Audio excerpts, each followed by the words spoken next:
Meus irmãos vão repetir após mim. Assim diz o Senhor. Assim diz o Senhor. Por 3 transgressões de Edom. Por 3 transgressões de Edom. Ou por 4. Ou por 4. Não retirarei o castigo. Não retirarei o castigo. Porque perseguiu seu irmão a espada. Porque perseguiu seu irmão a espada. Baniu toda a misericórdia. Baniu toda a misericórdia. E a sua ira despedaça eternamente. E a sua ira despedaça eternamente. E retém a sua indignação para sempre. E retém a sua indignação para sempre. Digam amém. Amém. 800 anos, irmãos.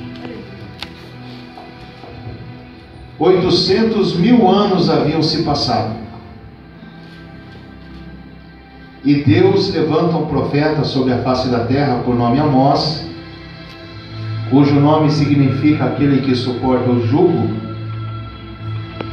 E quando Deus levanta o profeta Amós para profetizar, Deus traz à sua memória pecados que haviam acontecido há 800.000 anos atrás.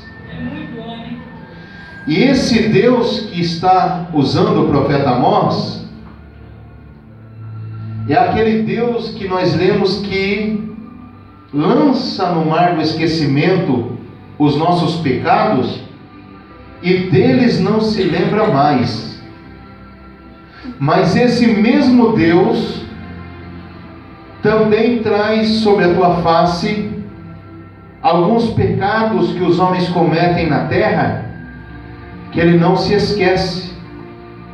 E passado muitos e muitos anos, o Senhor suscitava a ira por causa dos pecados que haviam sido cometidos no passado.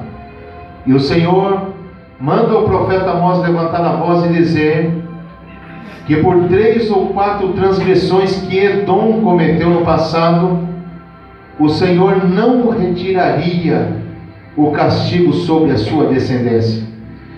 Então nesta noite eu gostaria de, por alguns minutos, meditar com os irmãos os pecados que Edom cometeu no passado, que Deus não perdoou no futuro e que nós nos dias atuais não podemos cometer diante de Deus.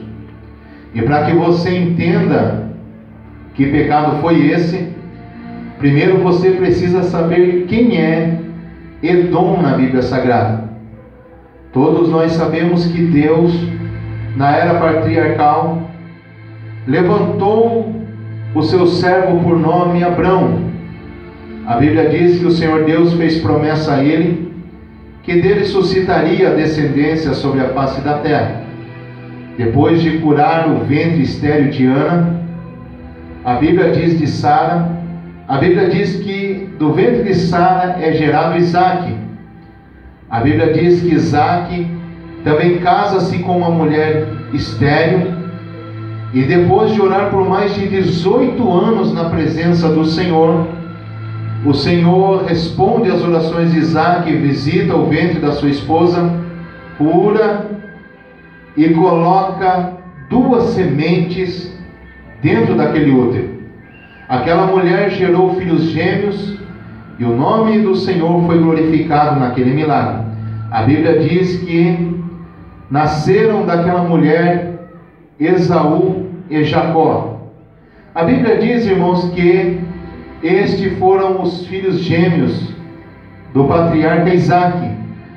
E Isaque, no tempo patriarcal, devido à primeira grande fome que houve no mundo antigo, orientado debaixo de oração na presença do Senhor, o Senhor lhe dá orientação e ele pega a sua família, seus servos, o gado, e migra para a região de Gerar. E na região de Gerar ele habita enquanto a fome tomava conta do mundo antigo. Naquele período seus filhos cresceram e a Bíblia diz que Esaú tornou-se um caçador valente da terra e casara-se com as mulheres da terra. Porém Jacó foi guardador das ovelhas de seu pai e habitava as portas da tenda do seu pai Isaque. A Bíblia diz que quando eles já eram homens formados, devido à grande fome que ainda não havia cessado naquele período, Esaú saiu ao campo a caçar, porque as suas mulheres e os seus filhos tinham muita fome naquela época. E devido a ser constrangido pela sua família e cobrado pelo alimento de dentro da casa, Esaú saiu ao campo a caçar. Passado 2 dias, Esaú está voltando decepcionado, porque não havia apanhado nada na sua casa. E voltando com fome, entristecido, ele entra dentro da tenda de Jacó. E Jacó estava cozendo uma sopa de lentilhas, ou uma sopa de ervilhas. E eu creio que a situação não era boa, irmão, porque fazer sopa de ervilha é só na necessidade mesmo, porque deve ser um negócio bem ruim de comer. Mas o fato é, irmãos, é que quando ele entra dentro da tenda de Jacó e sente o cheiro da sopa, e ele está entristecido, o irmão questiona ele, dizendo: por que você está triste? Ele diz: porque fui à caça e nada apanhei nesses 2 dias. Então ele olha para Jacó e diz: por que você não me dá um pouco desta sopa e sacia a minha sede? E Jacó questiona ele dizendo: mas como você foi à caça e voltou decepcionado, sendo que você traz sobre si a bênção da primogenitura e a bênção de Deus sobre a sua vida? E ele olha para o seu irmão em tempo de crise e diz: de que me serve a bênção e a promessa do Senhor sobre a minha vida, se eu tenho fome e necessidade dentro da minha casa? Miserável homem foi ele, porque no tempo de crise ele desprezou as promessas e as bênçãos de Deus que estava sobre a sua vida. Como ele estava abrindo a boca para desprezar aquilo que Deus tinha para realizar na sua vida, Jacó levanta-se e diz: então eu te darei um prato de sopa, mas em troca você me dá a bênção de Deus e a bênção da primogenitura sobre a minha vida. E eles concordaram. Eu sei que tem muitas pessoas que pregam contra Jacó e dizem que Jacó foi usurpador, que Jacó roubou a bênção do seu irmão. Mas na verdade ele não roubou bênção nenhuma, porque eles fizeram um acordo, e a Bíblia diz que aquilo que é concordado entre 2 ou 3 aqui na terra, também está concordado nos céus diante de Deus. Por isso eu vim falar a você aqui nesta noite: nós seremos julgados pelas nossas palavras diante do Senhor, e pelas nossas palavras seremos justificados e condenados diante do tribunal de Cristo. Eu vim dizer a você: tome muito cuidado com as tuas palavras no tempo de crise. Tome muito cuidado com o que você fala acerca daquilo que Deus te prometeu. Deus não te chamou para ser Esaú e jogar para trás das suas costas aquilo que Deus te prometeu. Venha a crise que for, levante-se o vento que se levantar, mas nós vamos permanecer acreditando na promessa do Senhor, fiéis na presença de Deus, porque Deus é fiel a cumprir as suas promessas sobre as nossas vidas. E bem-aventurado é o homem que se apega a Deus no tempo de crise, pois Deus revela as maravilhas dele e glorifica o nome dele nas nossas fraquezas. Diga glória ao nome do Senhor, se você está entendendo. A Bíblia diz então que eles concordam no negócio. Passado algum tempo depois, o seu pai já estava de idade, e a Bíblia Sagrada diz que o seu pai, já estando cansado de idade, chama o seu filho mais velho Esaú na tenda e diz: os meus dias se aproximam, então vai ao campo, apanha uma caça, da caça prepara um guisado, e do guisado você traz para o teu pai e eu o abençoarei. A Bíblia diz que a mãe de Jacó ouve e chama Jacó na presença dele e diz: o seu irmão saiu ao campo a caçar, mas a bênção é tua. Eu prepararei um guisado a teu pai, e você se disfarçará de Esaú e receberá a bênção nesse dia. A Bíblia diz que o guisado foi preparado. Jacó se disfarça de Esaú colocando uma pele de cabras, pois Esaú era um homem peludo. E ele, quando chega na presença do pai, o pai diz: a voz parece ser de Jacó, permita-me tocá-lo. E quando o pai toca, sente os pelos e diz: mas a pele é de Esaú. Comendo então o guisado, a Bíblia diz que depois de farto, ele diz para o seu filho ajoelhar ao seu lado, e ele impõe as mãos sobre ele e abençoa Jacó naquele dia, que abaixo da salvação, para mim, a maior bênção que um homem pode ter sobre a face da terra, ele abençoa o seu filho com a bênção de Abraão e diz: eu estou te abençoando com a maior bênção que um homem pode ter sobre a face da terra. A bênção de Abraão está sobre a sua vida. Quando ele está abençoando o filho de joelhos dobrados olha para o pai e diz: que bênção é essa, meu pai, que é tão poderosa? E o pai, com as mãos sobre a cabeça dele, diz: Deus abençoará os que te abençoarem, mas Deus contenderá com aqueles que se levantarem contra ti, pois tu tens a bênção de Abraão sobre a tua vida. Quando o apóstolo Paulo escreve a sua carta aos Gálatas, no capítulo 2, a partir do versículo 9 ao 14, ele diz que todos aqueles que estão em Cristo Jesus trazem sobre si a bênção de Abraão sobre a sua vida. E eu gostaria de perguntar aqui nesta noite: quantos aqui já receberam Jesus como Salvador? Levante a mão só para mim saber quem já recebeu. E se você já recebeu Jesus como Salvador da sua vida, você traz a mesma bênção de Abraão que agora Jacó havia recebido naquela manhã. E quando, irmãos, ele está saindo da tenda, a Bíblia diz que Esaú está chegando com um prato de guisado, e quando ele entra na presença do pai, o pai diz: o que acontecesse nesse dia? Pois agora já abençoei o teu irmão que é menor, e diante de Deus agora o maior servirá ao menor, porque ele tem a bênção de Abraão sobre a sua vida. E a Bíblia diz que Esaú, com lágrimas, ajoelha diante do pai e diz: não restaste apenas uma bênção de Deus sobre a minha vida, para que eu possa ser abençoado nesse dia? E o pai diz: de maneira nenhuma, pois agora o maior servirá ao menor, pois ele tem a bênção de Abraão sobre a tua vida. Se você tem a bênção de Abraão sobre a tua vida, eu quero que você se prepare, porque Deus vai fazer os grandes se curvarem diante de você, porque você está debaixo da bênção de Deus. Levante a mão para dar glória ao nome do Senhor.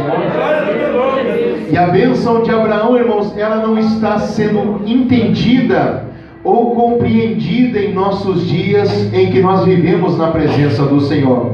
Tem muitas pessoas que batem no peito dizendo: eu aceitei Jesus e tenho a bênção de Abraão sobre a minha vida. O que é a bênção de Abraão? A Bíblia diz, irmãos, que quando Isaac ele está caminhando no deserto, na época que a fome varreu o mundo antigo, orando ao Senhor, o Senhor dá orientação a Isaac e diz: Isaac, semeia no deserto seco e causticante.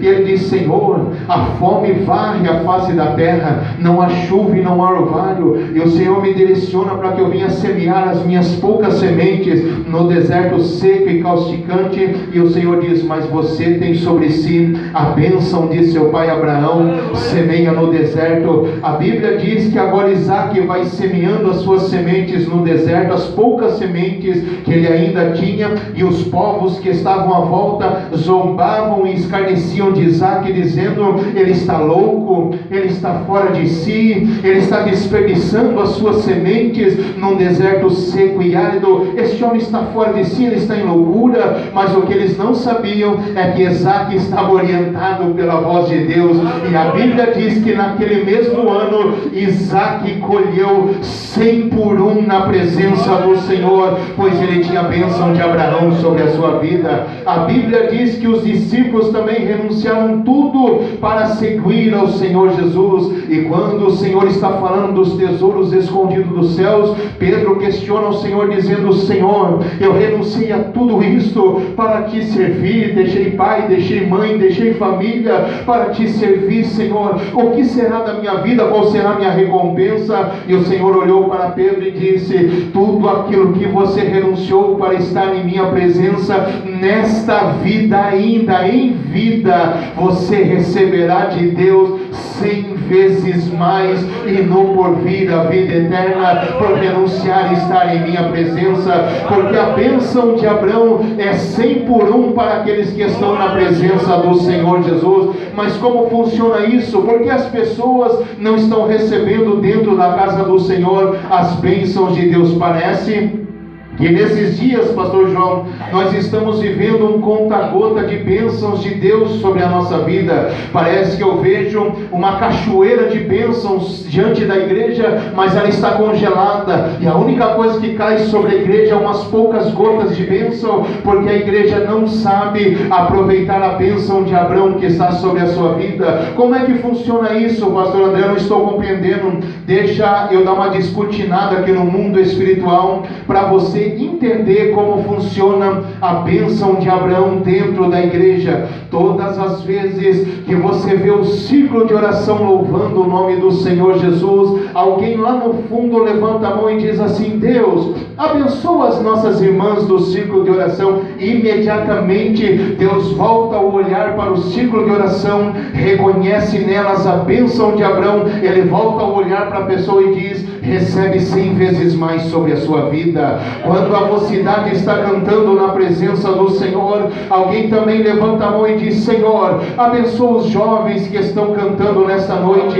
Imediatamente Deus olha para a mocidade, enxerga neles e reconhece a bênção de Abraão sobre a vida deles, volta a olhar para a pessoa e diz: recebe 100 vezes mais sobre a sua vida. Alguém está vendo o pastor João como uma oportunidade aqui na igreja? Alguém lá atrás levanta a mão e diz: Deus, abençoa o pastor João nesta noite. Deus olha para o pastor João, reconhece a bênção de Abraão sobre a vida dele, volta a olhar para a pessoa e diz: recebe 100 vezes mais sobre a sua vida. Alguém vê o irmão Eude louvando o nome do Senhor aqui na igreja, alguém levanta a mão e diz: Deus, abençoa o irmão Eude que está louvando o seu nome. Deus olha para ele, reconhece a bênção de Abraão sobre a vida dele, volta a olhar para a pessoa e diz: recebe 100 vezes mais sobre a sua vida. Quer ser abençoado por Deus? Passe a agradecer a Deus pela vida do seu irmão. Quer ser abençoado por Deus? Abençoe aqueles que estão à sua volta, pois quanto mais você abençoa, mais Deus está dizendo: abençoarei os que te abençoarem, mas amaldiçoarei os que te amaldiçoarem. Eu tenho pena, eu peço misericórdia a Deus daqueles que se levantam contra a igreja do Senhor, pois não sabem o que estão fazendo, pois você está debaixo da proteção do escudo do Deus Todo-Poderoso. Sabe o que Deus está dizendo nessa noite? Aprenda a abençoar a vida do seu irmão, e você vai viver cachoeiras de bênção sobre a tua vida. Vai haver prosperidade, vai haver portas abertas. Quem pode dar glória a Deus ao nome do Senhor Jesus? Você quer ver como é a verdade? Aumenta um pouquinho para mim. Você quer ver como é uma verdade aqui nessa noite? É um culto público, mas eu vou ensinar. Eu sou pastor de igreja, eu vou ensinar. Olhe para a pessoa que está do seu lado. Olha, eu vou ensinar vocês. Pergunte para a pessoa que está do seu lado: você orou por mim e pela minha família essa semana? E não responda, por favor. Pergunte para outra pessoa do outro lado: você orou por mim essa semana e pela minha família? Pois eu ouço o Espírito Santo falando no meu coração nessa noite: eu abençoarei os que te abençoarem. Não perca a oportunidade de abençoar a vida do teu irmão. Não perca a oportunidade de interceder pela vida do seu irmão, pois enquanto você estiver de joelhos dizendo: Deus, abençoa a vida dele, o Senhor está dizendo: eu estou derramando 100 vezes mais sobre a tua vida. Quando você orar e dizer: Senhor, faz uma obra na casa do meu irmão, o Senhor está dizendo: pois eu abençoo 100 vezes mais a tua família. Quando você está dizendo: Senhor, prospera a vida do irmão, o Senhor está dizendo: eu também estou prosperando a tua casa e a tua família. Vocês vão receber a bênção de Abraão. Diga glória ao nome do Senhor Jesus. Adore e glorifique o nome do Senhor Jesus. Mas o pecado ainda não aconteceu, irmãos. O pecado vai acontecer aqui agora. Quando a Bíblia diz que Jacó e Esaú ficam sabendo que a bênção estava sobre seu irmão, O pecado acontece no livro do Gênesis, capítulo 28, versículo 41, e ele diz assim: e aborreceu Esaú a Jacó por causa daquela bênção com que o seu pai o havia abençoado. E Esaú disse no seu coração, diga comigo, disse no coração. Diga, ele não falou com os lábios. Diga, ele disse no coração: chegar-se-ão dias de luto de meu pai, e então matarei a Jacó, que tem a bênção de Deus sobre a sua vida. Um pecado que Deus não perdoa na sua presença é você perseguir quem tem a bênção de Deus sobre a sua vida. E eu vim dizer: miserável homem é aquele que se levantar contra vocês que estão na presença do Senhor, porque Deus está aos cuidados da sua vida. Diga glória ao nome do Senhor Jesus.